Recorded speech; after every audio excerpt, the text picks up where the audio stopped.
Құрметті президентіміздің басшылығында мемлекетімізде жастарымызды қолдау-қуатлау, олардың бос уақытларын мазмұнды шөгіндестіру, интеллектуалдық потенциалы, қабілеті һәм олардың басламаларын әмелге асыру бойынша системалы түрде реформалар әмелге асырылмақта.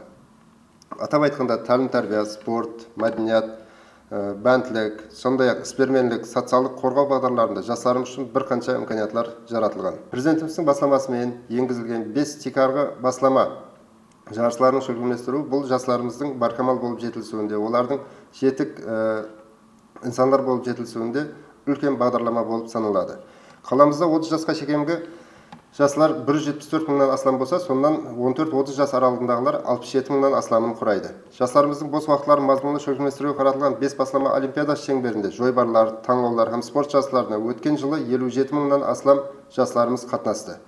Сондай-ақ олимпиада шеңберінде өткізілген таңдау жарыстарының жұмақлаушы республикалық финал басқышында жәмі Нүкіс қаласы 7 медалды қолға кіргізіп, сонdan 2 алтын, 4 күміс һәм 1 бронза медалдарын алуға ерісті. Нүкіс қаласы сол республика басқышында Қазақстан Республикасы көлемінде ұлымалық есапта сыйлы бірінші орынды иеледі. Интеллектуал ойындар ғалабалық әрекетке айланып, бұл ләжларға 12 мыңнан астам жастарымыз қатынасты.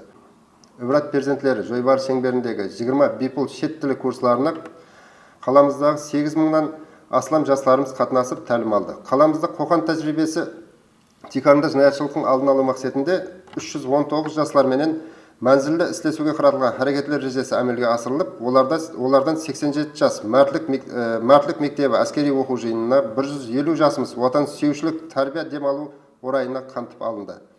Осы жыл жастарымыздың бос уақытларын мазмұнды шөгіндестіруге қаратылған 5 баслама олимпиадасына 60 мыңға жақын жастарды, әскери отан сүйушілік жарыстарына болса 8 мың, һәмде басқа жойбар һәм таңдауларға 15 мыңнан астам жастарды қамтып алуды реже еткенбіз.